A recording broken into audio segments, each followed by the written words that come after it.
이미 유전 정보라고 하는 DNA에 담겨 있는 유전 정보는 RNA라고 하는 매개체, 중간 매개체를 통해서 단백질 합성을 하는데 이렇게 흘러가서 결국은 결과물은 DNA는 그 유전 정보라는 결과물은 단백질이라고 하는 것으로 이제 구현이 된다라는 것은 이미 이제 이쯤 되면 다 알고 있는 사실이라고 믿고 있는데 그러한 이 방식의 유전 정보의 흐름을 이제 뭐라고 하냐면 중심 원리라고 얘기를 합니다. 센트럴 도그마라고 해서 원래 이 센트럴 도그마라고 하는 개념 자체가 역시 이 왓슨 크리크가 DNA 구조를 밝혀낸 두 과학자네요. 그 중에서 크리크가 이 중심 원리를 최초로 이렇게 확립을 시킨 거죠. 그러니까 DNA가 단백질로 전달이 될 때 이 RNA라고 하는 중간 매체를 통해서 전달이 된다라고 하는 별거 아닌. 다만 또 한 가지는 중심 원리는 언제나 이 방향으로만 전달이 된다는 것을 포함하고 있죠. 다시 말해서 단백질로부터 이제 RNA를 거슬러 마치 그 송어처럼 거슬러 올라가는 그런 것은 절대로 되지 않는다라고 하는 것이 이제 중심 원리인데 그거 역시 아주 비웃고 있는 뭐 생명체들이 있지. 바이러스, 일부 바이러스들은 RNA를 시작해갖고 거기서부터 DNA를 만들어내요. 그러니까 무슨 중심 원리라고 얘기를 할 수가 있는 거죠. 그래서 이제 여기까지가 옛날에 우리가 리보자임이 왜 필요한지를 설명할 때 요 사실은 중심 원리에 관해서 요 그림을 보여주면서 이것이 이러한 과정을 통해서 결국은 단백질이 만들어져야 되기 때문에 그렇다라는 얘기인데 중심 원리를 표현할 때 바로 요 그림을 쓰면 되는 거죠. 그런데 방금 얘기했듯이 일부 RNA를 가지고 와가지고서 일부 바이러스들은 RNA를 가지고 와서 여기서 DNA를 만들어 버려 가지고서 그러한 대표적인 그 RNA가 에이즈 바이러스. 그래서 RNA 형태로 우리 몸 안에 침투를 해가지고서는 DNA로 자기를 변신을 해서 그 DNA가 우리 유전체 안에 삽입이 되거든요. 그래서 마치 우리의 일부분인 것처럼 있다가 나중에 심심해지면 야 나가자 해서 나가면서 새롭게 많은 카피의 RNA를 만들어가지고 세포를 파괴시키고 나가버리는 그런 방식으로 감염을 하거든요. 금방 나왔네 여기 에이즈 바이러스 비슷한 이런 바이러스들을 레트로 바이러스라고 얘기를 하는데 이렇게 바이러스가 세포막으로 침투할 때 이런 식으로 수용체 매개로 들어온다고 했잖아요. 들어와서 여기서 껍질을 벗고 이 RNA가 DNA의 이중산술로 변한 다음에 이 안으로 우리의 유전체 안으로 들어가서 이렇게 잠복을 하게 있게 되는 거예요. 이 과정에서 예를 들어서 어떤 DNA가 삽입이 되는 지역이 우리가 아주 가지고 있던 유전자가 민감한 중요한 기능하는 유전자 중간에 끼어 들어가 버리면 어떻게 될까? 기능이 없어져 버리는 거지. 많은 경우에 왜 바이러스가 감염을 했는데 우리가 암이 걸리지? 자궁경부암 같은 것들 많은 경우에 왜 바이러스 감염에 의해서 암이 생기거든? 왜 그러는 거야? 이런 경우들은 들어가서 삽입을 하는데 우리가 원래 기능을 중요하게 기능을 수행하는 그 유전자의 그 지역으로 중간에 삽입이 되어버리면 그 유전자는 중간에 깨져버리게 되는 거예요. 깨져버리면 기능이 없어지지. 그것 때문에 세포의 여러 가지 기능을 중요하게 유지하는 기능이 정상적으로 돌아가지 않으면은 이제 암세포로 돌변을 해버리게 되는 거죠. 자, 그 정보 흐름이 어떻게 되는 거냐? 한마디로 요약하면은 뉴클리오티드들이 있는데 좀 네 가지 종류의 뉴클리오티드들이 있잖아요. 어떻게 이제 우리는 실제적인 것을 이제 파악을 하는 과정이거든요. 네 가지 뉴클리오티드를 가지고 있는데 이걸 가지고서 어떻게 우리는 지금 20개의 아미노산들을 지정을 할 수 있어야 되는데 어떻게 하면 가능할까? 얼핏 언급을 했죠. 지난 시간에. 그래서 그냥 하나하나를 1대1로 매치시켜가지고는 될 일이 아닌 건 뻔한 얘기고 4개밖에 없으니까. 그럼 요거를 몇 개를 한꺼번에 몇 개를 사용을 해가지고서 하나의 암호를 만들어가지고서 각각의 암호를 20개의 아미노산들을 각각 지정을 하는 것으로 정해야만 되는 것인데 참 누가 만들었는지 참 희한하게 잘 만들었지. 그래가지고 그러려면은 일단 그러한 암호 구실을 하고 하는 이 뉴클리오티드들의 조합, 이것을 코돈이라고 얘기해요. 코돈. 그런데 코드는 뭘로 구성이 되느냐? 3개의 뉴클리오티드로 구성이 되어 있어요. 코드는 뭐냐? 아미노산을 지정하는 메신저 RNA상의 어떤 단위라거든. 근데 그것이 각 코드마다 모든 코드는 3개의 임으로 만들어진 3개의 뉴클리오티드로 구성이 되어 있다. 왜 이것이 하필이면 3개여야만 되느냐라는 것에 대한 이유를 설명을 했단 말이죠. 옛날에. 그치? 3개가 아니면 안 되는 거지. 2개씩 집어서 하기로 하면은 모자라. 4개씩 집어서 하기로 하면 너무 남아 해서, 그래서 최대 64개의 사실은 아미노산을 지정할 수 있는 능력이 생기는 건데, 문제는 20개밖에 우리가 없으니까 나머지들은 전부 다 중복으로 사용을 해야 되겠네. 그래서 예를 들어서 A, U, G, 여기서 왜 U가 나오느냐? 이것은 코드는 일단 엄밀하게 얘기하면은 메신저 RNA 상에 있는 3개의 뉴클리오티드이기 때문에 지금 RNA 뉴클리오티드를 얘기하는 거예요. 하지만 우리가 그것을 DNA 상에서 얘기하면 똑같이 무슨 T가 돼버린 거죠. ATG, 뭐 AUG 마찬가지고. 이것은 메사이오닌이라고 하는 특별한, 보통의 아미노산을 우리가 지정할 때 길게 전체 이름을 다 풀네임을 쓰지 않고 3개만 줄여서 이렇게, 이것은 메사이오닌, 메티오닌이라고 한국말로 그러는. 그래서 GGG 외우기 쉽겠네. 이거는 글라이신이라고, 글리신이라고 한국말로 얘기하는 글라이신이라고 하는 아미노산. CCC는 반대로 프롤린이라고 하는 아미노산, 뭐 ACG는 스리오닌, 뭐 하는 식으로 20개 모든 아미노산들마다 이런 식으로 3개씩 그렇게 약자를 써가지고서 표현을 하기도 합니다. 그게 더 귀찮아서 사실은 조금 어드밴스된 레벨 전공자들은 한 글자로 전부 아미노산들을 표현을 해요. 그래서 어떤 경우에는 예를 들어서 메사이온은 M으로만 표시를 하고, 글라이신은 G로만 표시하고, 프롤린은 P로만 표시하고, 스리온은 T로만 표시하고 하는 식으로 이렇게. 그래서 이제 아까 방금 얘기했듯이 20개만 사용이 되는데 64개씩을 이렇게 만들 수 있기 때문에 2개 이상의 코돈이 사실은 동일한 아미노산을 지정을 하게끔 사용을 하게 되는 거죠.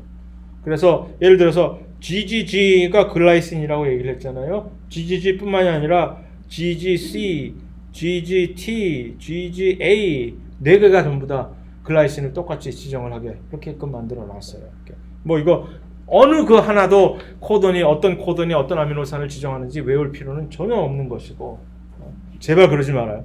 아무리 여러분들이 머리가 좋다 하더라도 전혀 쓸데없고 그러는 거 아니야.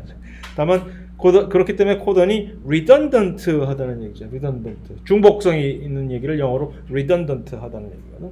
왜 쓸데없이 막 같은 말 또 해 라고 얘기할 때 redundant 하다고 얘기를 하지.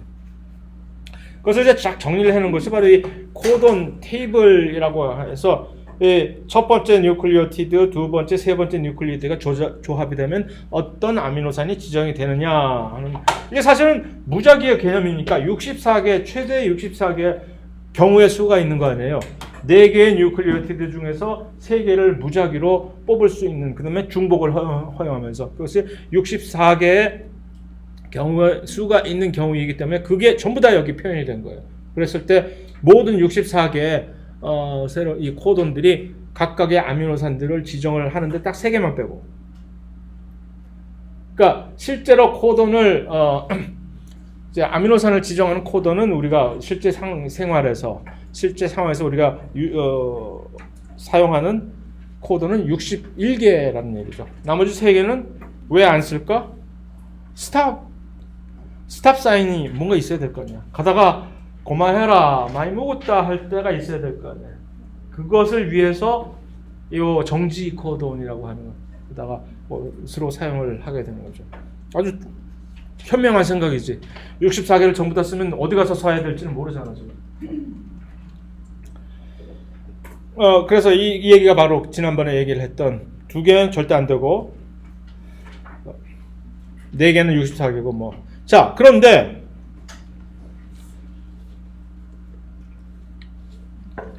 그거는 이제 대충 알겠는데 이론적인 논리적인 개념은 뭐 그런 대로 그래 커버가 되겠는데, 그래서 3개씩 뉴클리오티드를 3개씩 묶어서 아미노산을 지정하는 데 쓰면 된다라고 얘기를 하지만 이제 어떻게라고 얘기하는 게 문제죠. 어떻게? RNA는 하나의 정보예요. 좀 1차원적인 RNA 정보. DNA를 그대로 카피 떠서 왔다고는 하지만 그냥 아직까지는 하나의 정보일 뿐이야. 이 정보를 어떻게 실제적인 3차원의 단백질로 이제 전이를 시킬 것이냐 하는 얘기지. 어떻게 하면 될까라고 할 때 거기서 이제 tRNA가 기능이 거기서 발휘가 되는 거예요. 각각의 tRNA들은 뭐죠? 각각의 아미노산들을 이렇게 결합해서 데리고 올 수 있는 능력이 있잖아. 얘네들을 끌어오면 되는 거지. 그러니까 여기 내가 지금 아까 얘기한 글라이신이라고 하는 GGG가 있어. 그럼 여기에 해당하는 글라이신에 해당하는 tRNA가 여기가 딱 있을 때 여기에 오면 되는 거죠. tRNA가. 근데 말이 쉽지. 내가 여기 있다고 해서 tRNA가 지가 어떻게 하고 이걸 와서 있을 거야. 무슨 좋은 방법이 없을까? 여러분들 그 좋은 머리로.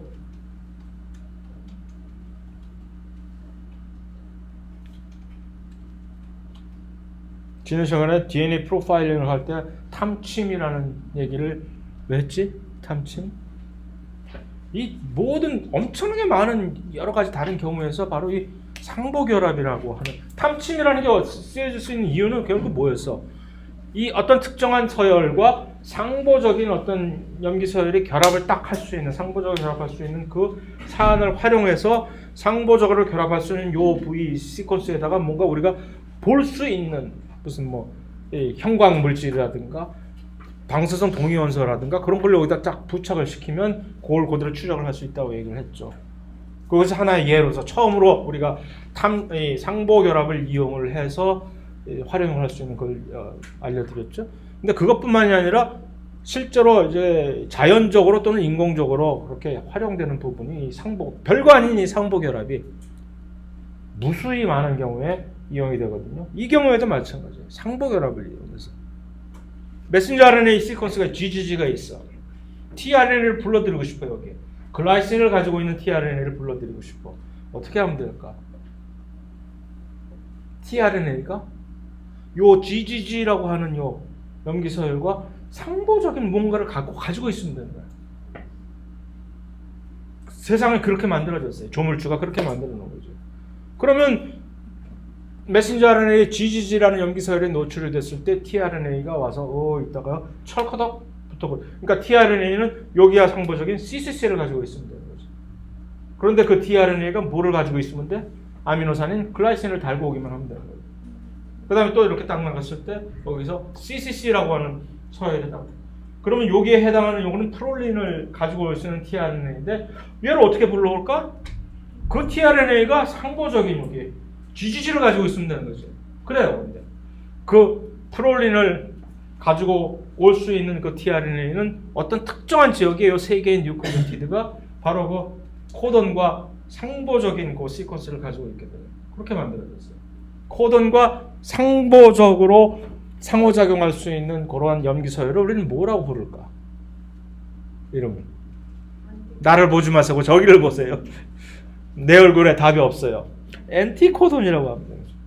코돈과 엔티코돈이라고 하는 이 관계가 참 희한하게 존재를 하더란 말이죠. 그래서 각각의 메신저 RNA, 그러니까 여러 가지 메신저 RNA 코드는 사실은 무작위로 얼마든지 만들어낼 수 있는 세 개의 조합이에요. 그런데 그 세 개의 조합마다 그 세 개의 각각의 조합과 이렇게 상응해서 그것과 상보적인 세 개의 또 다른 뉴클리오티드를 각각 가지고 있는 tRNA들이 그렇더라. 그러니까 거기에 상응하는 아미노산들이 여기에 딱딱 지정이 되는 거지. 마치 특별한 어떤 플러그에 뭔가 딱딱 끼워 맞출 수 있듯이. 그게 세상에 이렇게 돌아가는 이치더라는 얘기죠. 그래서 예를 들어서 트립토팬이라고 하는 요 아미노산을 달고 있는 요 tRNA는 요 끝에 요 끝부분에 딱 세 개의 RNA, tRNA는 결국 RNA 아니에요, 결국. RNA들이 이렇게 접혀져가지고 이런 특별한 모양을 가지고 있는 건데, 근데 요 부분에 바깥으로 이렇게 노출된 요 부분에 세 개의 뉴클리오티드가 올 수가 있는데, 요 뉴클리오티드가 트립토팬이라고 하는 요 코돈을 지정하는 그 뉴클리오티드와 상보적인 거지. 그러면 그들끼리 결합을 할 수가 있기 때문에 요것이 트립토팬으로 지정이 되는 그런 식으로. 이게 바로 메신저 RNA가 이게 있으면 언제나 tRNA의 밑바닥에는 그것과 상응하는 세 개의 상보 결합 뉴클리오티드가 있다. 이것을 뭐라고? 엔티코돈이라고 한다. 그래서 자 처음부터 다시 거슬러 올라가면 그래서 이제 완전히 수수께끼가 풀리게 되는 거지. DNA가 있어 이제. 템플릿 DNA가 있어. 템플릿 DNA 유전자로 작용하는 템플릿 DNA 주형 DNA는 요 메신저 RNA와 무슨 관계? 상보 관계지. 그래서 이렇게 쭉 메신저 RNA 뽑아져 왔어. 각각의 메신저 RNA가 어떻게 이것들이 하나의 아미노산을 지정한다는 거야? 간단해. 요 메신저 RNA 코돈이 있으면 이것과 상응하는 엔티코돈을 가지고 있는 tRNA들이 와서 탁탁탁 붙으면 되는 거예요. 그럼 이렇게 딱 붙어 있는 그 사이에 요 둘 간의 두 아미노산끼리의 공유 결합을 착착착착 연결시켜 주기만 하면 돼. 그러면 쭉 기찻길처럼 긴 아미노산들로 이루어진 단백질이 만들어지는 거거든. 이게 어디서 이루어진다고요? 어디? 요 지금 이 아미노산들이 tRNA들이 탁탁탁탁 여기서 메신저 RNA가 붙고 그 붙어 있는 상황에서 사이에 각자가 달고 들어온 가지고 온 아미노산들을 서로 각각 연결시켜 주는 그 일이 리보솜. 그렇지. 그게 바로 리보솜에서 이루어져. 그러니까 리보솜이 방을 제공하고 이 두 메신저 RNA와 tRNA가 서로 결합할 수 있는 요 방을 제공을 해주고 어서 오세요 하고 온 사이에 들어와 있는 사이에 이 둘을 탁 연결시켜 버리는 거죠. 연결시켜 버린 다음에 한쪽에서 아미노산을 뺐겠지? 다른 쪽으로 옮겨주고 아미노산이 뺏긴 tRNA는 이제 탁 차서 내쫓아 버리고 리보솜은 한 걸음씩 한 걸음씩 옮겨가는 거지. 메신저 RNA 위를.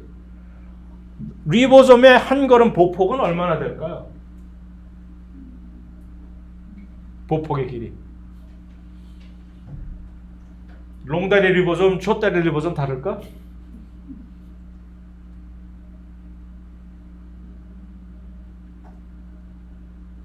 한 걸음 옮길 때마다 세 개의 뉴클리오티드를 옮겨갈 수 있겠지. 그러면 이게 딱딱 맞아 떨어지는 거야. 그러면 한 방 딱 비우고 이미 그 다음에 또 새로운 메신저 RNA에 해당하는 tRNA가 어디서 와서 딱 들어올 수가 있고 왔니? 또 옮겨서 딱 붙이고 한 걸음 또 옮기면 쫓겨나가는 거고 밀려서 그런 식으로 해서 끝까지 메신저 RNA 처음에 시작해서 끝까지 이렇게 리보솜이 쭉 읽어나가게 되면은 끝나는 거예요. 어디서 끝나느냐가 문제가 되는 거지. 아까 그게 어디서 끝나느냐가 바로 그 정지 코돈에 도달했을 때. 그러니까 리보솜을 하나씩 이제 마치 리보솜이 메신저 RNA 상에 있는 이 코돈을 3개씩 읽어나가는 것처럼 지금 일을 하고 있는 거죠. 그러다가 자 이제 그림이 나옵니다.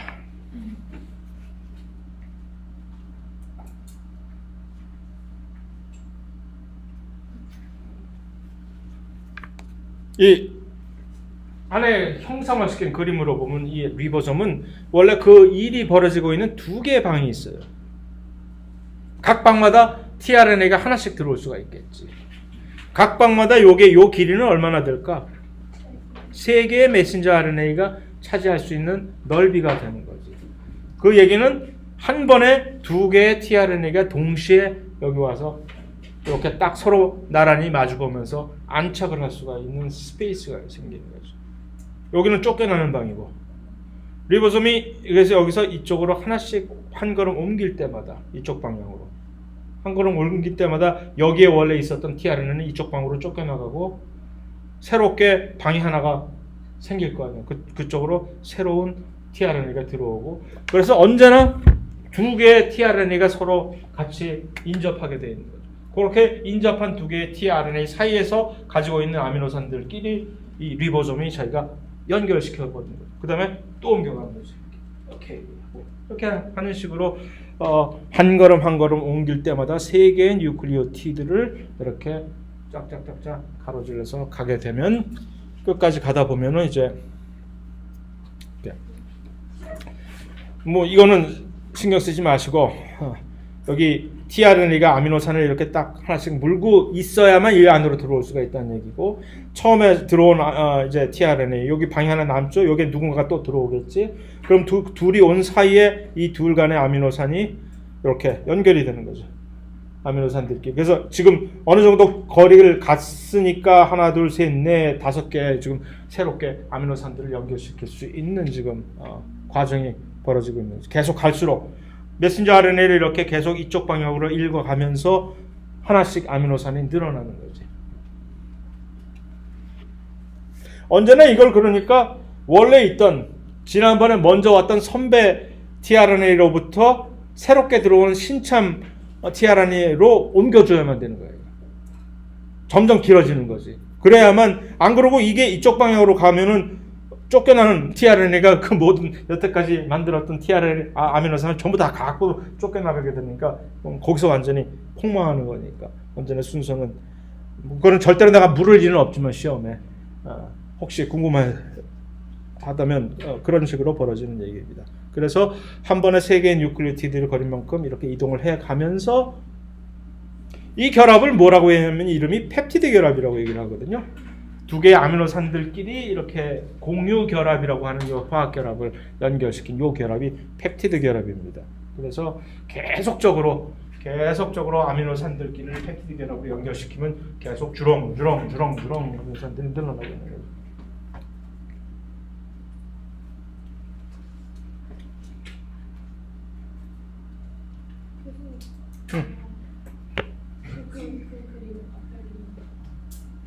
앞에 그림이랑 뒤에 그림이 똑같으니까 이거.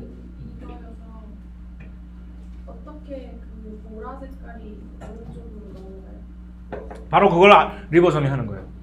여기서 끊어가지고서 이걸 딱 끊은 다음에 이쪽으로, 요 지금 파란색 그림 보이죠? 하는 식으로 이쪽에다 갖다 붙이는 거예요.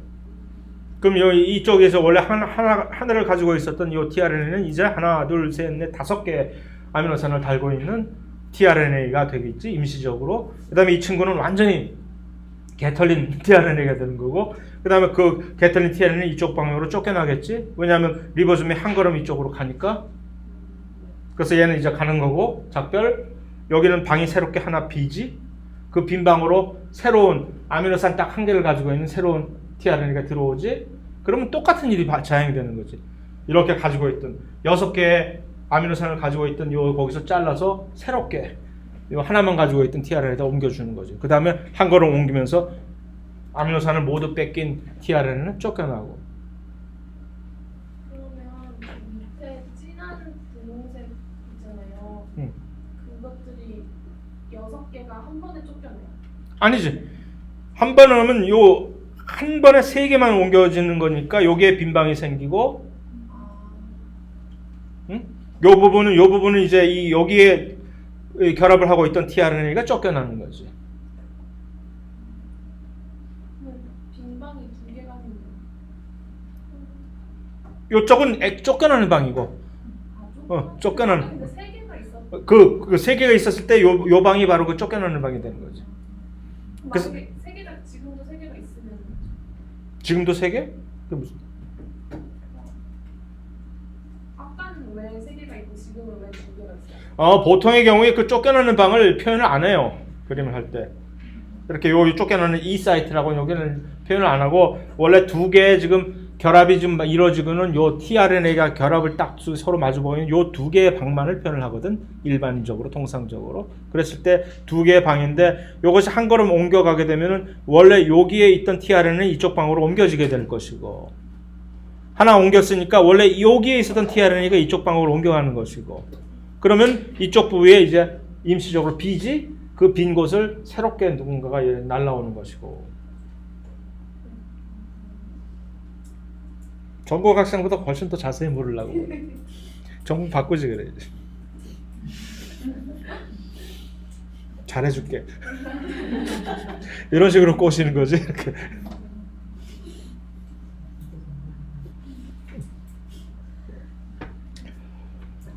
자, 이제 이렇게 반복을 되면서 이렇게 돌아가는 거예요. 이게. 그래서 자, 그런데 문제는 왜 아까 요 3개의 코돈은 아미노산을 지정을 하지 않고 정지 코돈으로 사용이 되느냐? 아니, 실제적으로 이것도 정지 코돈이라니 이게 무슨 어떻게 되는 거냐? 이게 없어서 그래요. 여기에 대한 엔티코돈을 가진 tRNA가. 그래서 이게 유악, 유아, 유가라고 보통 3개로 그냥 이들에 대한 왜 그런지 모르지만 여기에 해당하는 엔티코던을 가지고 있는 tRNA가 없어.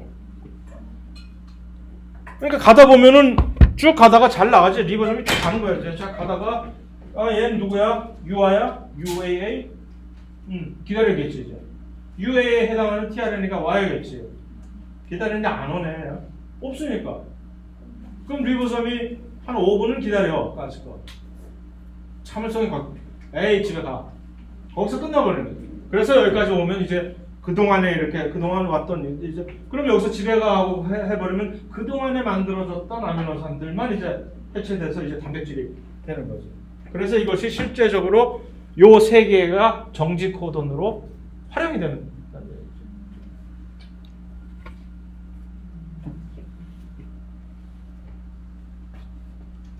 정지 코돈이 그래서 여기 이렇게 나와 있는 거죠.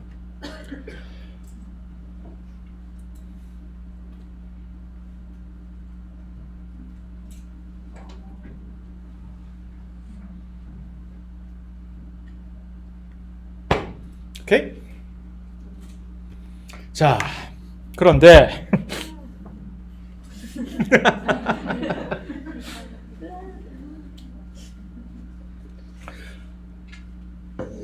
2014년도인가 뭐 얼마 되지 않은 과거에 이상한 과학자들이 뭐 이상한 생각을 하긴. 그러니까 여태까지 지금 우리는 몇 개의 뉴클리오티드가 있지? 4개가.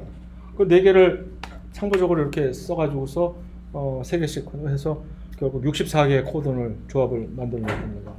근데 이 사람들 무슨 생각을 했냐면은 그러다가 야 왜 뉴클리오티드가 꼭 4개라 하면 돼? 6개면 안 돼? 뭐야 이건? 그래서 새롭게 만들었어 2개를 인공적으로 뉴클리오티드를. 인공적으로 뉴클리오티드를 만들어 가지고서 그 새롭게 만들어진 뉴클리오티드를 가지고 있는 DNA를 가지고 있는 세균을 만들어 버려. 왜? 왜 그런 쓸데없는? 그러니까 왜? 아주 좋은 질문이야. 왜? 어쨌든 뭐 그런 일을 만들면 이렇게 이런데 이거 뭐 편지라고 하는 뭐 별게 아니야. 이게 바로 그 유명한 네이처라고 하는 그 잡지에 이렇게 나오는 네이처 잡지, 과학 잡지를 잡지 뭐 과학 저널이지. 여기 되면 이제 완전히 일생이 바뀐다고 얘기했죠. 과학자로서 여기에 한번 자기가 논문을 내게 되면은 주저자로. 그러면 이제 자기는 일생이 보장이 되는 거예요. 여기다 이렇게 딱 내잖아요. 그래서 완전히 인공적으로 합성된 새로운 염기쌍을 이제 유전체에다가. 그래서 합성세균이지, 합성세균. 일종의 합성생물학이라고 하는 분야의 영역의 일종인 거지. 사람들이 자연에 있는 그대로만 그대로 답습하는 것이 아니라 자연. 그러니까 이런 합성생물을 하려면은 가장 기존에 가지고 있는 인간의 이제 문화적인 이 정서, 비자연적인 것은 자연적인 것은 왜 좋은 것이냐? 신이 우리에게 주는 것이기 때문에 자연적인 것은 항상 안전하고 항상 그것만 유지하고 해야 된다라는 그러한 그 범주를 깨트리고 왜 그래야만 돼? 이런 거 하면 왜 안 돼? 라고 하는 사람들이 이제 이런 합성생물학을 하는 거지. 그러니까 새롭게 만들어서 실제 존재하고 있는 자연에다 같이 접목을 시키는 거예요. 이런 합성생물학을. 그래서 새롭게 합성세균을 옛날에 얘기했죠, 제가? 어떤 아주 스티브 잡스 비슷한 이 사람은 완전히 처음부터 시작해서 세균을 DNA를 합성해서 만들었다고 뭐 거기까지는 아니더라도 그거보다 훨씬 더 혁명적인 일일 수도 있어요, 이거는. 그래서 뭐 화학 구조는 그렇다 치고 좀 이렇게 상보 결합이 이런 식으로 이러한 이유 때문에 이루어지는 것인데 상보적으로 2개의 뉴클리오티드 간의 수소 결합이 이렇게 이루어지는 것인데 이 새롭게 만들어진 화학 물질은 자기들끼리 이런 수소 결합이 아니라도 이렇게 상보 결합을 이룰 수가 있는 이런 이게 있거든요. 뭐 잘 모르겠으니까 내가 무슨 거짓말을 해도 뭐 믿겠지. 돼 있어요. 그래서 요거를 가지고 있는 DNA를 만든 거죠. 그러니까 다시 말하면 4개의 염기가 있는 것이 아니라 이제는 6개의 뉴클리오티드가 3개의 쌍을 이루게 할 수 있게끔. 왜라고는 아까 좋은 질문은 왜 이러는 거야 도대체? 여기서 이러시면 안 됩니다라고 얘기를 했었어야 되는 건데 그러면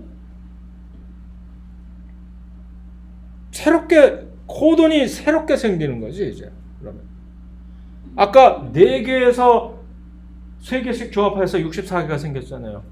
이제 6개에서 3개씩 조합하면 몇 개가 더 생기는 거야? 그럼 새로운 코돈을 새롭게 만들어진 코돈에 상응하는 아미노산을 만들어야 되겠지? 이것도 했어. 그러니까 아미노산이 지금 20개만 있는 게 사실은 아니거든요. 자연적으로 존재하는 아미노산이 20개가 뿐만 아니라 훨씬 더 많은데 무슨 연유인지 모르지만 이러한 단백질 합성에 참여하는 아미노산은 딱 20개밖에 없는 거지. 왜냐면 그것들을 이렇게 갖고 오는 tRNA가 이렇게 인식을 할 수 있는 이 엔티코돈과 코돈과의 관계를 가진 tRNA가 20개만의 아미노산들만을 이렇게 집어오니까. 근데 이것을 새롭게 새롭게 만들어진 코돈과 이렇게 상보 결합을 하는 엔티코돈을 가진 tRNA 합성, 뭐 일도 아니지 이거는. tRNA 이런 식으로 합성하는 건 일도 아니에요. 만들었어. 그 tRNA에다가 새로운 아미노산이 이제 철커덕 붙게끔 만드는 그런 것도 만들고. 그럼 이제 완전히 새로운 혁명을 일으킨 거죠.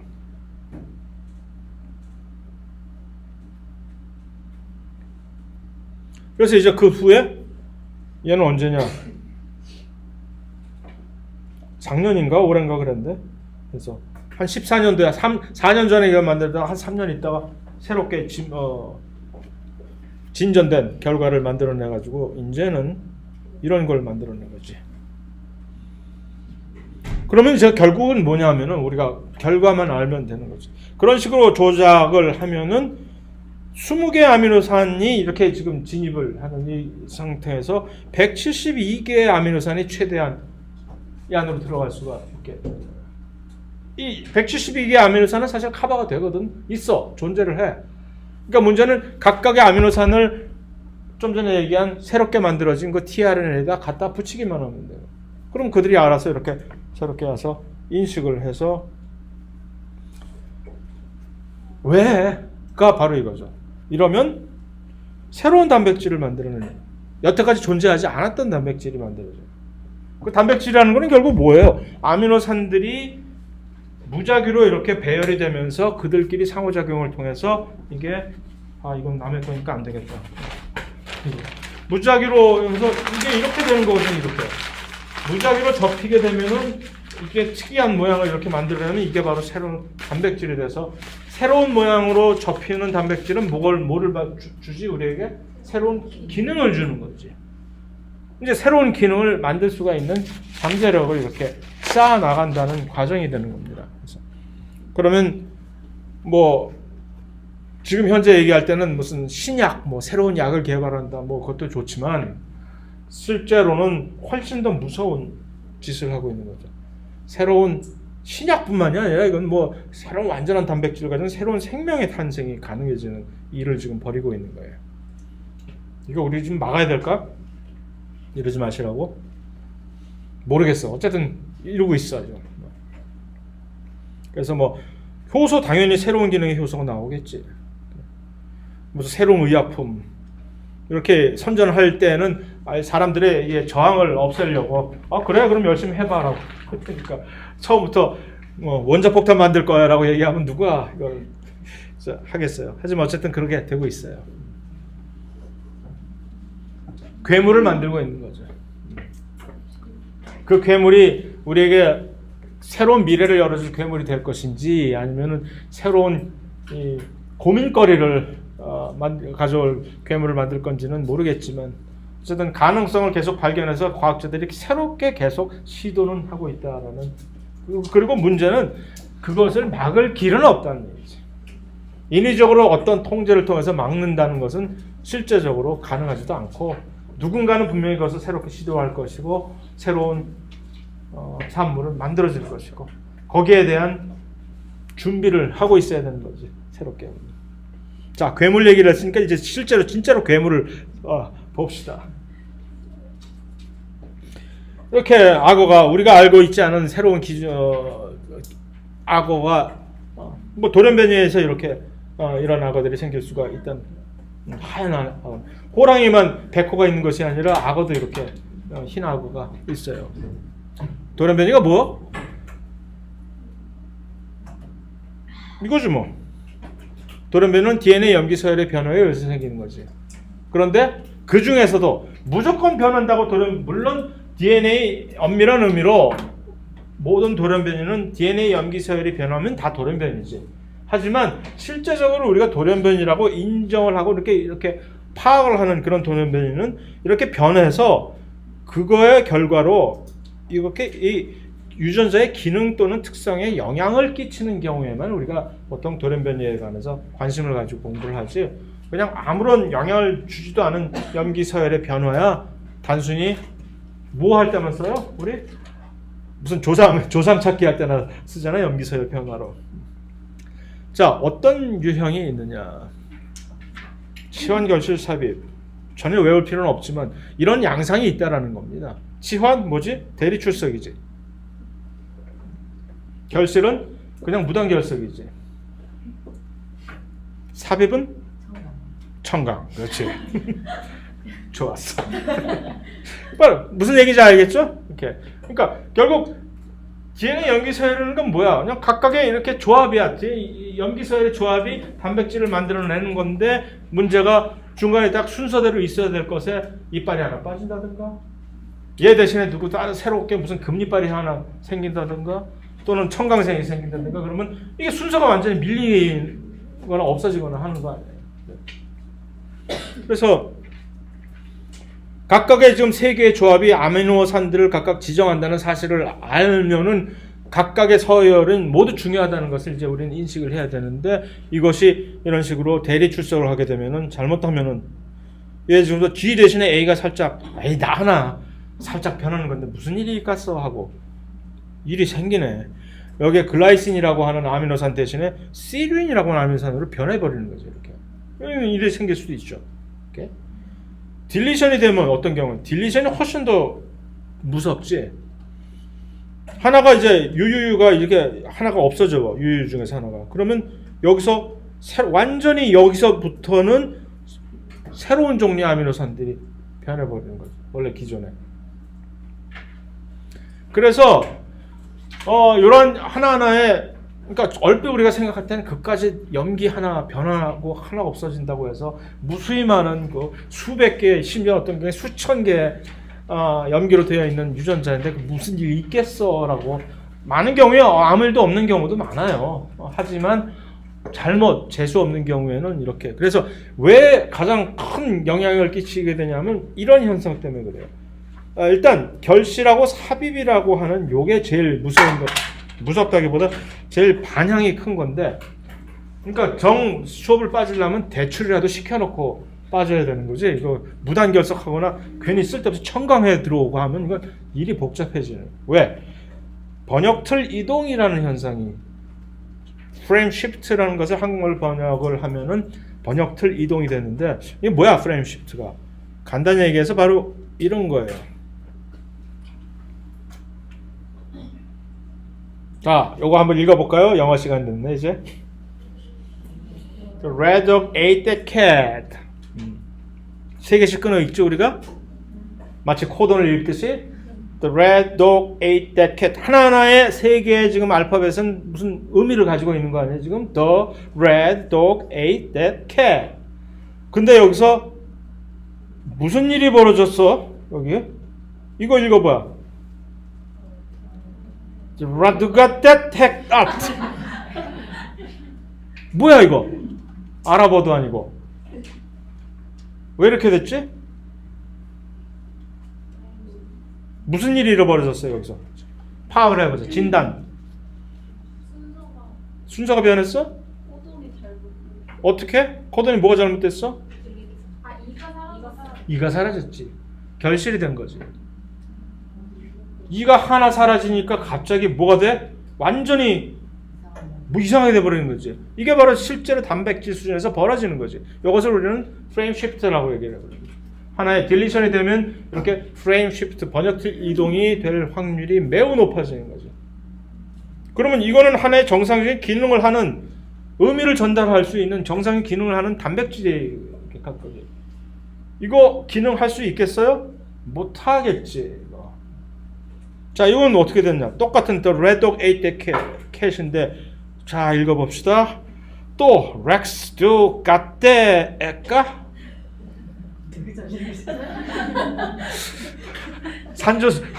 한두 번 하다 보니까 이제 되는 거지. 처음에는 진짜 뭘 어떻게 해야 될지도 이건 어떻게 된 거야 이거? 정강생이 하나 늘어났네. 그렇죠? 그래 버리면 또 역시 이런 식으로 하나가 빠진다든가 또 하나가 들어와서 삽입이 된다든가 하면 문제가 큰일이 되는 거예요. 대출을 하게 되면 그나마 뭐가 보존이 되니까 번역 틀이 보존이 돼 있으니까 그나마 이가 괜찮은 거지. 그 상태만 변할지 모르지만 그 다음부터는 그대로 정상적으로 유지가 되니까. 그래서 프레임 쉬프트가 이렇게 막 하나 밀리게 되면은 그냥 막 수능의 버블릿 하나 밀려서 쓰는 것처럼 완전히 없어져 버리는 경우가 많이 되는 거죠. 그래서 프레임 쉬프트의 경우는 많은 경우에 프레임 쉬프트가 발생하면 그 후로는 거의 대부분의 많은 경우에 그 다음에 곧바로 원래 있지도 않은 정지 코돈이 하나 만들어져 가지고서 원래 이 mRNA가 여기서부터 여기까지 가야 정지 코돈이 생기게끔 돼 있는데 한번 여기서 살짝 뭐가 빠지면 이렇게 서로 순서가 밀리다 보면 찬스가 확률적으로 여기 어디선가 정지 코돈이 발생할 확률이 매우 커요. 그러면 가다가 뭐야 해보지도 못하고 그냥 여기서 정지해버려요. 그러면 이런 경우는 우리는 이것을 논센스 돌연변이라고, 정지 돌연변이라고 얘기해요. 아무것도 전달할 의미조차 못 만들어낸다는 얘기죠. 논센스. 논센스의 상대적인 개념은 뭘까요? 예스 센스라고 하지 마. 아니, 이 돌연변이를 얘기하는 거예요. 잘못된 거. 센스가 제대로 된 거지. 논센스 말고 또 다른 어떤 경우가 뭐가 있을까? 잘못된 센스가 되겠지. 잘못된 센스. 미스센스. 그러니까 이렇게 정지가 중간에 발생을 해서 완전히 거기서부터 끊어버리진 않고 끝까지 가기는 하는데 완전히 전혀 다른 원래 의미했던 것과는 전혀 다른 아미노산들이 이렇게 만들어지는 경우를 우리는 미스센스라고 하죠. 참 번역도 참 잘했어. 창의적으로. 과오. 갑자기 북조선 생각이 나는데 과오 돌연변이라 뭐 그렇다 치자. 그래서 어쨌든 미스센스 뮤테이션이라는 얘기는 뭐냐면은 결국은 요게 그러한 프레임 시프트로 인해서 완전히 이 다른 종류의 아미노산으로 변해진 그런 것들이죠. 교수님 그러면 단백질이 안 만들어지는 것보다는 이상한 단백질이 만들어지는 게 낫다고 할 수 있어요? 꼭 그렇지 않아요. 차라리 조용히 안 만들어지는 경우는 아주 좋은 질문을 했어요. 단백질이 안 만들어지는 경우는 우리가 이배체란 말이야. 돌연변이가 생기면 그 반대적인 우리 상동염색체에 있는 유전자는 그대로 있겠지. 그대로. 그러니까 이 경우에 좀 넌센스가 생기면 안 만들어지는 거니까 그냥 그대로 사그러지는 건데 그러면 하나의 개인으로서는 여기에 있는 이제 상동염색체에서 그대로 정상적인 단백질을 만들어주니까 이게 우성이지? 지난 시간에 했던 우성이 이런 열성을 커버를 해주고 아무 문제가 없는 거지. 그런데 이게 만약에 뭐 이상한 걸 만들어내게 되면은 뭐지? 얘는 뭐가 되지? 우성이 되지. 우성. 나타나는 거지 이게. 뭐 이상한 기능을 할 거 아니야 얘는. 그래서 오히려 그런 경우는 그러니까 언제나 꼭 그런 경우는 아니지. 안 만들어지는 경우 치명적일 수도 있겠지만 더더군다나 이쪽에 상응하는 상동염색체 쪽도 지금 그게 없었을 경우에는 완전히 폭망하는 케이스지만 어떤 경우에는 차라리 안 만들어지는 것이 나을 수도 있는 경우가 있는 거죠. 이렇게. 그런데 모든 돌연변이가 다 그렇게 우리에게 불행한 결과물을 가져오느냐 꼭 그렇지는 않은 것이 이렇게 치환이나 뭐 이렇게 특히 치환 같은 경우에는 많은 경우에 대리 출석이 그러니까 좋다는 얘기지. 제발 빠질 거면 대리 출석 꼭 해놓고 이렇게 되면 이 경우에는 기능의 변화를 전혀 주지 않게 되는 경우도 많아요. 이게 이런 경우는 영어로는 silent 해가지고서 전혀 실제적으로 영향을 끼치지 않는 그런 잠재성 돌연변이가 되는 거죠. 왜 그러냐 하면은 아까 코돈들이 여러 개가 지금 중복돼서 사용되잖아요. 그러니까 이렇게 변하다 보니까 변했는데도 불구하고 같은 아미노산을 지정을 하게 되는 그런 재수 좋은 케이스가 생길 수도 있는 것이고. 그래서 이런 리던던트. 그 다음에 아미노산이 실제로 변했다 하더라도 아미노산들이 여러 가지 같은 성질로, 화학 성질로 구분이 될 수가 있는데 변하다 보니까 뭐 같은 비슷한 종류로 그러면 니 대신 얘를 써도 별 상관이 없는 그런 경우가 많아요. 이제 그런데 이제 여기서부터는 자 이제 겸상적혈구 빈혈증 돌연변이라고 하는 이것은 DNA 상에서 염기 하나가 딴 걸로 바뀌어버린 치환이에요. 이건 무슨 무단결석이나 청강도 아니란 말이에요. 이 정도면은 사실은 뭐 견뎌줄만 하잖아. 뭐 일상적인 경우에, 통상적인 경우에. 그런데 아주 치명적인 결과를 초래하게 된 경우에 이거는 재수가 없으니까. 그래서 단일 염기 하나가 치환에 의해서 발생이 된 건데 이것도 없다고 여러분들? 오케이. 깜짝 놀랐네. 이게 뭐냐면 A가 저 앞부분에 있는 헤모글로빈이 이게 바로 헤모글로빈 유전자를 단백질을 만드는 유전자의 앞부분에 있는 어떤 염기 A가 T로 바뀌어버린 거예요. 근데 그 결과로 인해서 아미노산이 바뀌어버려서 그 하나로 원래 아미노산이 글루타믹 애시드라고 하는 요 E로 이제 글루타믹 애시드라고 하는 건데 발린이라고 하는 유상. 근데 문제는 요 아미노산이 글루타믹 애시드와 발린은 화학적으로 엄청나게 달라요. 글루타믹 애시드는 훨씬 이 네거티브 음성 전기적으로 음성인 그런 아미노산인데 발린은 중성이거든. 되게. 그래서 요 하나의 아미노산이 바뀌어 버리는 것 때문에 단백질의 구조가 확 바뀌어 버려요. 그래서 히모글로빈 단백질은 원래 이렇게 4개가 하나, 둘, 셋, 4개의 단백질 사슬이 이렇게 결합을 해서 여기 이렇게 빨갛게 지금 보이는 이 부분들이 각각이 산소를 이렇게 짚고 있는 그런 형상으로 기능을 하게 되거든요. 그러니까 하나의 헤모글로빈 단백질은 최대 4개의 산소 분자를 우리에게 이렇게 전달하게 되는 그런 구조로 되어 있는데 이 중에 이 체인 이 하나가 그러니까 2개가 동일한 단백질 체인이고 2개가 서로 동일한 체인이고 해서 4개가 좀 결합해서 하는데 그 둘 중에 베타 체인 중 하나가 그렇게 되면은 이제 단백질 접힘이 비정상적으로 되는 거죠. 비정상으로 접히면 비정상적인 구조. 아까 저렇게 동글동글한 헤모글로빈이 아니라 길쭉한 무슨 그런 헤모글로빈으로 변해버리게 되는 거예요. 그래서 정상적으로는 이렇게 되어 있는데 헤모글로빈들이 비정상적으로 접히게 되면 엉겨 붙어버려요. 이거 역시 어디서나 계속 통상적으로 보게 되는 똑같은 헤모글로빈의 경우 지금 겸상적혈구 이렇게 보이겠지만 이것이 치매 단백질의 경우에는 또 이상하게 어떤 특별한 다른 단백질이 이렇게 엉겨 붙게 되면 또 치매가 발생하게 되고 그 다음에 파킨슨병에서도 그렇게 되고 뭐 거의 대부분 그 다음에 더 무서운 분이 광우병에서도 이렇게 돼버리는 것이고 그래요. 나중에 뭐 보게 될 거예요. 광우병에서는 어떤 경우로 이렇게 단백질이 되는 건지. 어쨌든 히모글로빈 단백질의 구조가 이렇게 변해버리면 히모글로빈을 이렇게 가지고 있는 적혈구도 변해버리는 거예요.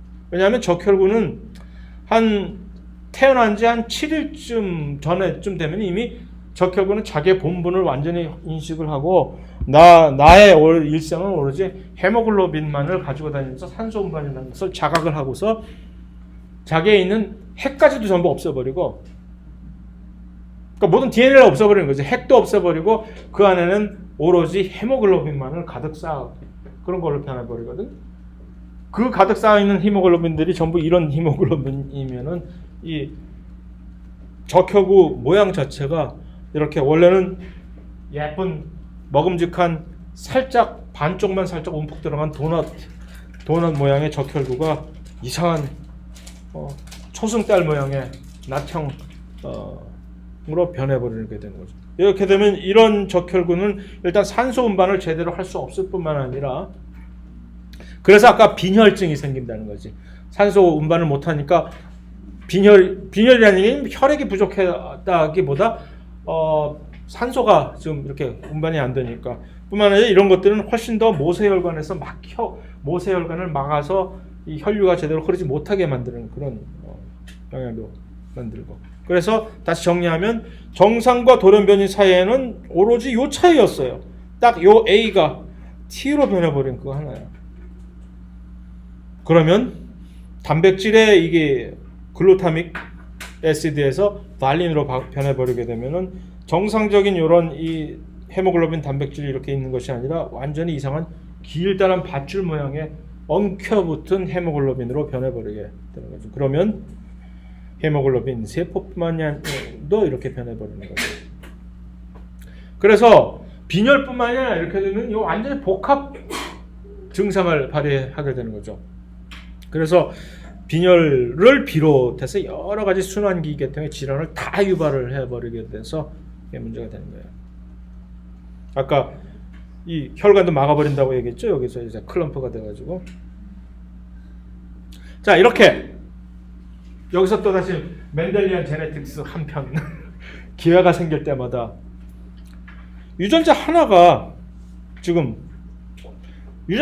살짝 지금 변화된 것인데 형질이 지금 몇 개가 변한 거야.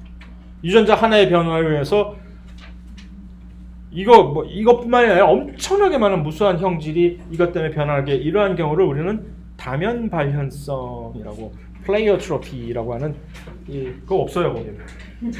찾아봐도 그냥 상식적인 문제이기 때문에 다면 발현성 이것만 적어 놓으세요. 다면 발현성 플레이어트로피. 물론 지금 이 슬라이드는 아까 얘기했듯이 그대로 슬라이드 버전을 올릴 거지만 나중에 참고 삼아서. 다면 발현성이라는 얘기는 뭐냐면 유전자 하나의 변화로 여러 가지 종류의 복수의 형질 변화를 유발하는 것이 다면 발현성이라는 얘기죠.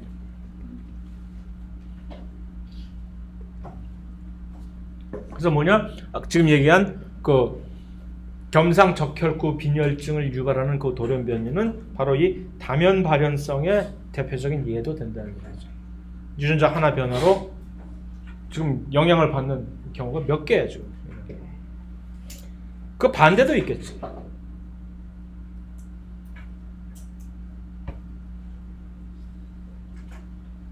이런 경우 우리의 눈 색깔.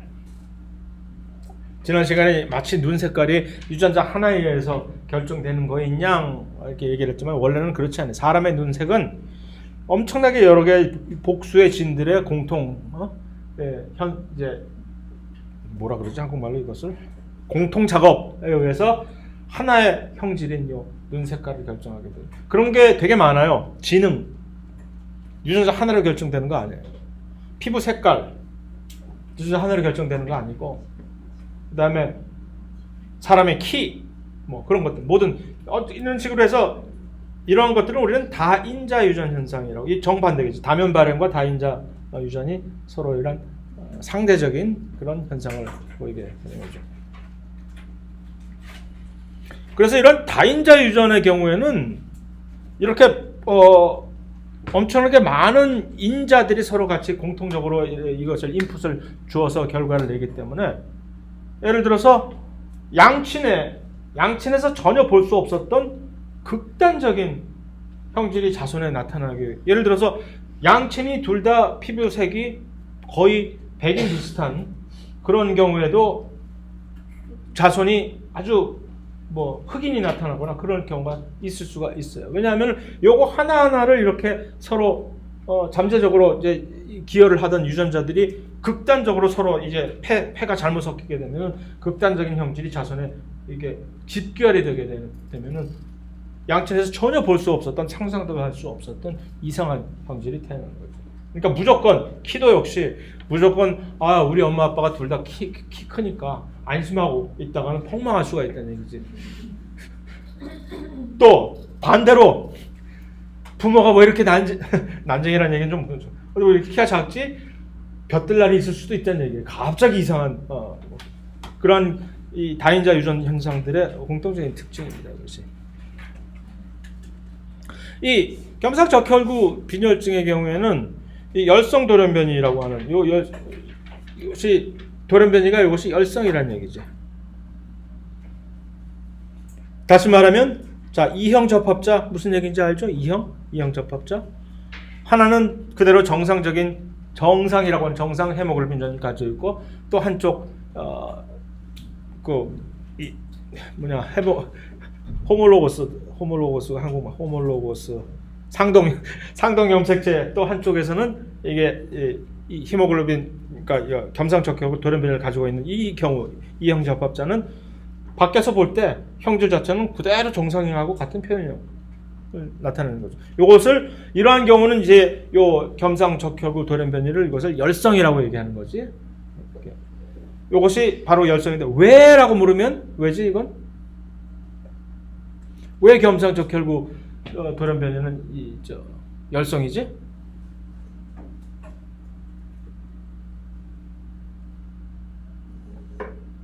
지난 시간에 한번 운을 깔았잖아요. 왜 어떤 돌연변이는 열성이고 어떤 돌연변이는 우성이냐? 왜 이 경우는 이게 열성이냐? 아니 그걸 묻는 게 아니라 어째서 이 기능을 묻는 거죠. 왜 어째서 이것이 열성으로 전환하는지. 기능이 없어서 그런 거지. 돌연변이의 결과로 기능이 없어진 거잖아요. 그러니까 정상 기능을 가지고 있는 요 상대방이 이것을 덮어 줄 수가 있게 되니까 이것은 열성 돌연변이가 되는 거죠.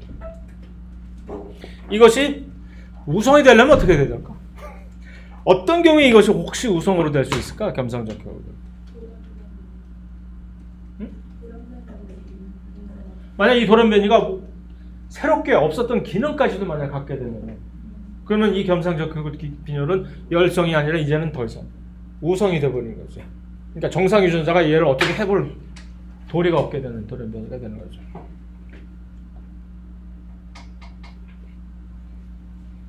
그거를 얘기하는 거죠. 왜 겸상적혈구 빈혈 돌연변이는 대부분 열성일까? 이 문제를 언제나 꼭 내와서 시험 문제. 그럼 거의 대부분의 답은 뭐냐냐? 왜라고 물었는데 왜 겸상절성일까? 그러면 왜냐하면 두 개 지금 이형 접합자의 상태에서 발현이 되지 않기 때문에라고. 아니지. 그것은 무엇이 열성이냐를 묻는 거지. 무엇이 왜를 묻는 것이 아니라. 만약 이 돌연변이가 어떤 결과를 초래했으면 우성이 되었을까? 지금 얘기했죠. 새롭게 기능을 얻었다면 우성이 됐겠죠.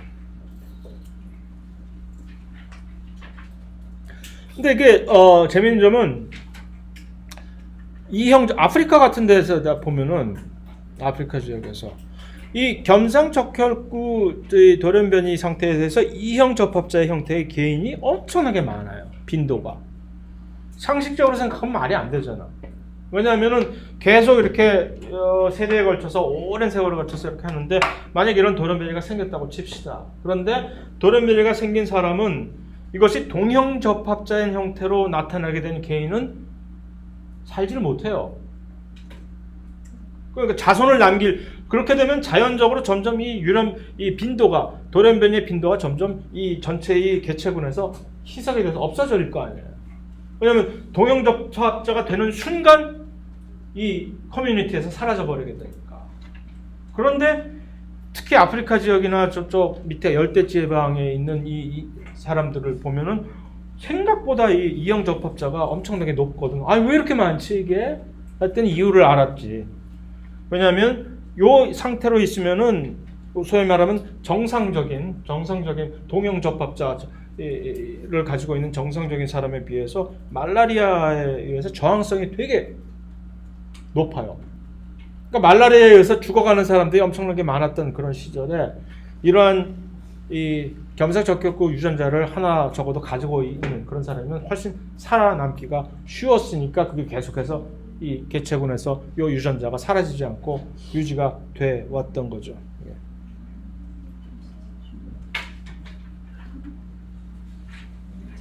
그래서 이 지역에 아주 이런 지역에 꽤 넓게 그 이형 접합자를 가지고 있는 그 인구가 꽤 많이 발견이 되고 있어요. 낭포성 섬유증까지만 하자. 아니 어쩌면 더 할 수도 있어. 끝까지도. 금방 하다 보면 15분만 더 하려고 지금. 아니야? 10분만. 자, 낭포성 섬유증이라는 게 뭐냐면은 얼마나 남았길래 그래, 이정도? 여기까지 금방 끝나겠다 이거. 괜히 이건 사실 우리나라 사람들은 그냥 신경 쓸 필요가 없는 건데 서양인들한테 엄청나게 빈도가 높아요. 이게 낭포성 섬유증이라고 하는 요 돌연변이는 여기 이제 CFTL이라고 하는 요 단백질, 세포막에 있는 단백질인데 세포막에 있는 단백질을 만드는 유전자에 돌연변이가 생겨가지고서 생기는 경우인데 여기서 세포막에 있는 단백질이 뭐 하느냐면은 자 일단 돌연변이의 원인부터 살펴봅시다. 이거는 결실에 의해서 아까 겸상적 결국은 뭐였죠? 치환이었지, 대리출석. 근데 이 친구는 뉴클리오티드 3개가 한꺼번에 집단 탈출을 해버리는 거예요. 웬만한 경우에 이 정도면 아무 문제가 발생을 안 하지. 이거는 왜? 3개의 뉴클리오티드가 한꺼번에 사라지면 왜 아무 문제가 없을까? 번역 틀이 그대로 유지가 되잖아. 하나나 2개의 염기가 없어지거나 새로 들어왔을 경우에는 문제가 아주 골치 아파지는데 왜냐면 번역 틀이 완전히 엉망이 되어버리니까. 하지만 없어지는 게 3개씩 없어진다든가 3개씩 한꺼번에 들어오면은 그거는 뭐 큰 문제가 없어. 3개씩 있는 번역 틀이 아무 문제 없이 그대로 유지가 되니까. 근데 이 경우는 또 재수없이 이거는 분명히 3개의 뉴클리오티드가 완전히 결실이 돼서 문제는 하나, F라고 하는 페닌알라닌이라고 하는 아미노산 하나예요. 요거 없어져 버린 거예요. 요게 삼각형 요거를 이제 히라버 델타 문자인데 딜리션이 됐다는 뜻이에요. 델타, DF. 그래서 508, 506이 아니라 508인데 F508이라고 하는 이 508번째에 있는 페닐알라닌이 없어졌다는 얘기예요. 결실. 그런 식으로. 그러면 이제 사실 엄청나게 많은 아미노산으로 구성이 되어 있는 이 단백질에 하나가 살짝 없어졌다고 해서 아무 문제가 사실 없어야 되는 건데 이 경우 역시 엄청나게 재수가 없어진 케이스예요. 그래서 정상적인 이 CFTR은 뭐 하는 친구냐 하면은 세포막에서 이온을 수송하는 채널 단백질이에요. 클로라이드 이온 있잖아요. 요거를 수송을 하는 채널인데 그렇게 함으로써 세포막에서 우리 특히 표면의 기도 같은 데서 점막에서 물을 원활하게 이렇게 흘러갈 수 있게끔 해주는 거거든요. 예? 근데 그래서 세포막 사이의 이온과 물의 원활한 흐름을 조절하는 기능을 하는 단백질이란 말이에요.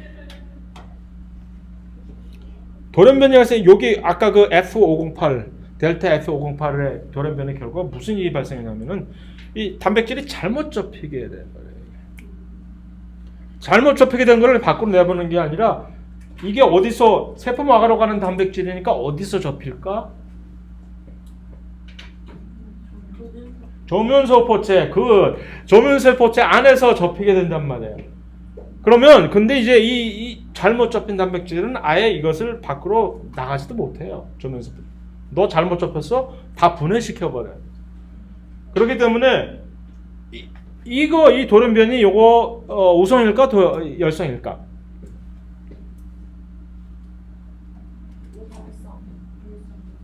열성이겠지. 열성이야. 그런데 문제는 요것이 동형접합으로 된 사람이 있다면 두 쪽 유전자가 둘 다 이런 식으로 돼 있는 유전자가 있다면 큰일이 나는 거지. 이렇게 경우에는 단백질이 하나도 없는 거지. 저 세포막에 가 있는 CF 단백질이 하나도 없게 되는 거야. 단 하나도. 전부 다 여기서 분해가 되버리니까. 그래서 그 경우에는 어떻게 되냐면은 그 물의 원활한 흐름이 없어지게 돼서 폐에 두꺼운 점막이 쌓여가지고서 원래 이 물을 이렇게 흐르는 물이 있어야 4대강 생각하시면 돼요. 흐르는 물이 있어야 이게 깨끗해지는데 요게 그게 없어지니까 여기에 계속 찐득찐득한 점막이 계속 쌓여가지고서 여기에 계속 세균들이 전부 쌓여버리는 거예요. 그래서 이런 사람들은 엄청나게 감염에 취약하고 여러 가지 병에 시달리게 되는 겁니다. 자, 죽어요. 아무튼. 그래서 정상적으로는 이렇게 이 클로라이드 이온을 통해 가지고서 물을 원활하게 흐르게 하는 채널 단백질이 없어지니까 여기에 시꺼먼 점막 늪같이 거기에 세균들이 쌓이게 되는 그래서 요 시스틱 파이브로시스라고 하는 요 낭포성 섬유증을 역시 이거 이 다면 발현이에요. 그래서 엄청나게 많은 합병증을 이제 유발을 하게 되는 거죠. 그래서 이거 역시 열성 돌연변이일 것이고, 이 백인들 사이에서 사실 이거 엄청나게 빈번한 빈도지. 3,000명에 한 명씩이 가지고 있다는 얘기는 꽤 많은 빈도거든. 왜 이러는지 모르겠지만. 자, 이것까지 해도 되겠다. 락타제 지속성이라고 하는 것도 이것이 돌연변이에 의해서 생기는 것인데, 이건 아주 귀여운 돌연변이지 뭐. 원래는 유당이하고는 락토스라고 하는 이 우유에 있는 당분은 우리 몸 안에 있는 이 효소 락테이즈라고 하는 효소가 이것을 분해를 하거든요. 근데 이 효소는 원래는 어렸을 때만, 이것이 바로 발생 특이적인, 어렸을 때만 이게 활성을 가지고 있다가 점점 어른이 돼가면서 이 효소의 활성이 없어져 버려요. 전부 발현이 안 돼, 이 효소 유전자가 원래는. 그러면 그렇기 때문에 정상적인 사람들은 대부분 점점 늙어갈수록 유제품을 마시면 이상해지는 거지, 막 속이. 근데 나 같은 돌연변이는 요즘도 아이스크림 한 통 이거 한 번에 다 비우고, 요거 한 통 얘기하는 게 아니라 난 이거의 3배짜리 한 통을 얘기하는, 그거 한 번에 다 비우고도 까딱 마시는 아주 행복해하고 이러는 사람이거든. 그러니까 나는 이게 있는 거지, 락테이즈의 지속성이 있는 거지. 요게 돌연변이인 거지. 그래서 원래 요 많지, 나 여기 돌연변이 있지, 눈 좀 이상하지, 색깔, 그 다음에 뭐 이거 있지, 뭐 많아요 돌연변이가 지금. 이게 돌연변인지 어떻게 알았냐면, 난 이거 원래 이 흰머리가 나는 게 고등학교 때부터 이렇게 하얘지기 시작해, 여기만. 그랬는데 나는 왜 중학교 때 내가 축구를 하다가 어느 날 축구를 하다가 헤딩을 했는데 공을 못 맞추고 이 철제로 된 축구 골대를 딱 맞추고서 잠시 기절했었어. 그 다음부터 여기가 이상해지기 그런 이런 시어리를 가지고 있었는데, 내 딸애가 여기가 또 이렇게 돼. 이건 아니잖아 그럼. 획득형질이 희한한 획득형질이 정신적으로도 그게 처리가 되는구나. 새로운 가수 뭐 그럴 수도 있겠다. 그래서 이것도 유전이다라고 나는 이제 확인을 했는데, 어쨌든 다시 본론 일찍 끝내기 싫어요? 자, 렉테이즈 요 효소, 요 유전자의 발현이 사실은 나이가 들어감에 따라서 점점 감소하는 게 정상이거든. 이렇게. 그런데 극히 일부 사람들은 이게 늙어서도 계속 유지해주는 돌연변이를 가지고 있게 되는 거죠. 왜냐?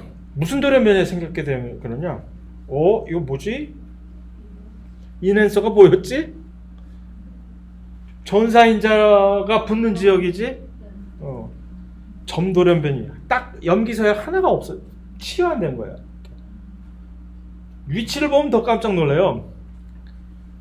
렉테이즈 유전자가 여기 있거든. 얼마? 14,000개의 업스트림으로 올라가서 여기서 C가 T로 변해버리는. 그런데도 불구하고 거기에 의해서 락테이즈 유전자가 계속적으로 발현이 유지가 돼. 그러니까 훨씬 그만큼 이건 완전히 리모트 컨트롤로, 강력 리모트 컨트롤로 조절하고 있다는 얘기지. 바로 여기서 우리가 이 업스트림 조절 부위의 광범위성과 중요성을 또 한 번 느낄 수가 있는 거지. 그래서 이게 이것은 우성 돌연변이겠지. 그죠? 하나만 생겨도 상대방이 어떻게 할 수가 없어. 새롭게 생긴 거니까요. 그래서 이것은 우성이고, 원래 이제 백인들은 별 문제가 없어. 그러니까 유제품을, 왜냐? 그들의 전통적으로 옛날에 어디서 옛날에 이 동굴에다 이런 그림 그렸던 그들의 후손일 테니까. 그래서 옛날부터 목축을 하니까 이제 치즈 먹고 했을 때 이런 돌연변이가 생기면 훨씬 유리했을 거 아니에요. 그래서 그런 집단의 사람들과 완전히 밀접하게 결부가 되어 있는 건데, 한 가지 새롭게 발표된 사실은 몽고 사람들도 거의 대부분, 그러니까 아시아인들과 특히 이거 없는 지역이, 락테제 지속성이 있는 지역들은 여기에 있는 사람들이에요, 주로. 우리 이 동네 사람들 당연히 없지 이거. 그러니까 엄청난 이상한 돌연변인 거야 이거. 난 분명히 옛날에 서양 사람의 피가 섞였을 수도 있어요. 뭐 가능성 있지. 옛날에 뭐 조선 시대 때 무슨 흘러들었던 네덜란드 뭐 그런 사람의 피가 분명히 있을 수 있지. 걔네들은 키는 크지. 근데 어쨌든 뭐 이 몽고 사람들 거의 목축하면서 별의별 종류의 이제 무슨 양젓 무슨 뭐 그런 것들로 연명을 하고 치즈 많이 만들어 먹고 요구르트 많이 만들어 먹고 하는데 이 사람들 다 그러면 어떻게 살지? 거의 주식이 그렇게 돼 있는 사람들인데 이 렉테제 지속성이 없는데 획득? 어떻게 획득했을까 그 사람들은?